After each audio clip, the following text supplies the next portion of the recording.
بسم اللہ الرحمن الرحیم۔ السلام علیکم۔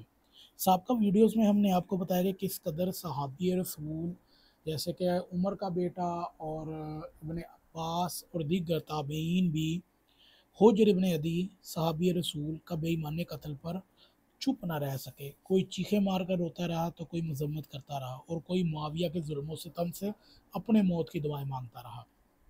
تو یہ تھا اہل سنت کا ایک سیاہ باب جو ہم نے آپ کو پچھلی ویڈیوز میں بتایا۔ معاویہ نے حجر ابن عدی صحابی کا قتل ناحق کیا اور اہل سنت کے ماموں جان کو یہ بڑی ذمہ کروانا چاہتے ہیں اور یہ کہتے ہیں کہ یہ ان کے واقعات ان کے دور میں گزر گئے۔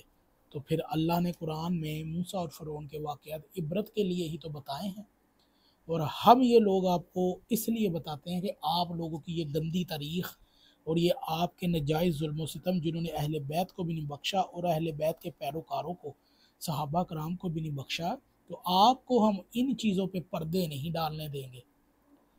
خیر، آج ہمارے پاس جو موضوع ہے الحدیث موضوع فی فضائل معاویہ، صفحہ نمبر 257، الحدیث موضوع، قاری ظہور احمد فیضی، مکتبہ باب العلم، لاہور پاکستان کی چھاپ کے ساتھ۔ سیدنا حجر ابن عدی کی کرامات اور سعادت شہادت۔ حجر ابن عدی مستجاب الدعا تھے، ان کی دعا قبول ہوتی تھی۔ امام احمد فرماتے ہیں میں نے یحییٰ بن سلیمان سے پوچھا کیا آپ کو یہ بات پہنچی ہے کہ حجر مستجاب الدعا تھے؟ انہوں نے فرمایا ہاں، وہ صحابہ نبی کے فاضلین میں سے تھے۔ الاستیاب اور رسد الغابہ۔ متعدد علماء کرام نے لکھا کہ جب بھی حجر ابن عدی اور ان کے رفقا کو کوفہ سے شام لے جایا جا رہا تھا تو سیدنا حجر کو غسل کی ضرورت پیش آئی۔ انہوں نے سپاہی سے کہا مجھے میرے پینے کا سارا پانی آج ہی دے دو، کل تم مجھے پانی نہ دینا۔ انہوں نے کہا مجھے اندیشہ ہے کہ آپ پیاس سے مر جائیں گے اور معاویہ مجھے قتل کر دے گا۔ اس پر انہوں نے بارگاہ الہی میں دعا کی تو بادل برسنے لگا۔ انہوں نے یہ تھے وہ صحابی جن کی دعائیں قبول ہوتی تھی، یہ علی کے شیعہ صحابی ہیں جی، جن کو معاویہ نے بے گناہ قتل کیا۔ خیر، انہوں نے اپنی ضروریات کا پانی لے لیا۔ یہ دیکھ کر ان کے ساتھیوں نے کہا کہ آپ کی دعا فرمائیں کہ اللہ تعالی ہمیں اس مشکل سے نجات فرمائے۔ تو انہوں نے فرمایا اے اللہ ہمیں بہتری عطا فرما۔ بس وہ اور ان کے ساتھی شہید کر دیے گئے۔ پانی ہی کے متعلق ان کی ایک اور کرامت بھی یہ ہے کہ ایک مرتبہ جہاد کے لیے لشکر جا رہا تھا کہ دریائے دجلہ عبور کرنا مشکل ہو گیا۔ لوگ سوچ بچار میں تھے کہ حضرت حجر ابن عدی کمال یقین کے ساتھ آگے بڑھے تو مشکل آسانی ہو گئی، اور امام ابن ابی حاتم اور دوسرے حضرات لکھتے ہیں کہ حبیب بن صحبان بیان کرتے ہیں کہ مسلمانوں میں ایک شخص نے کہا کہ وہ حجر ابن عدی تھے کہ تمہیں دشمن کی طرف جانے سے کس چیز نے روک رکھا تھا؟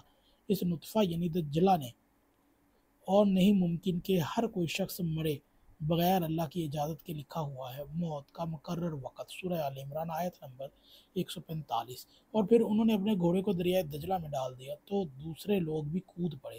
جب دشمن قوم نے یہ منظر دیکھا تو کہنے لگے جن بھوت آ گئے، جن بھوت آ گئے، یہ کہتے ہوئے وہ سب لوگ بھاگ گئے۔ تفسیر قرآن العظیم ابن ابی حاتم کی جلد نمبر 3 میں اور صفحہ نمبر 779 میں اور دیگر تفاسیر کی کتابوں میں یہ واقعات درج ہیں۔ قاتل حجر ابن عدی پر اللہ اور اہل آسماں کا غضب۔ سابقہ ویڈیو میں ہم نے آپ کو بتایا تھا کہ معاویہ بن ابی سفیان نے حجر ابن عدی کا قتل کیا، اور دیگر جو محدثین تھے، اس کے علاوہ ان کے اصحاب تھے، انہوں نے بھی اس قتل کی بھرپور مذمت کی۔ لیکن ہمارے اہل سنت ہیں جو نام نہاد اہل سنت، جو کبھی بھی اس چیز کی مذمت نہیں کرتے، بس یہی کہتے ہیں کہ یہ مشاجرت صحابہ ہے اور یہ ہے اور وہ ہے، ہمارے اماموں نے تو سقوط کا حکم دیا ہے۔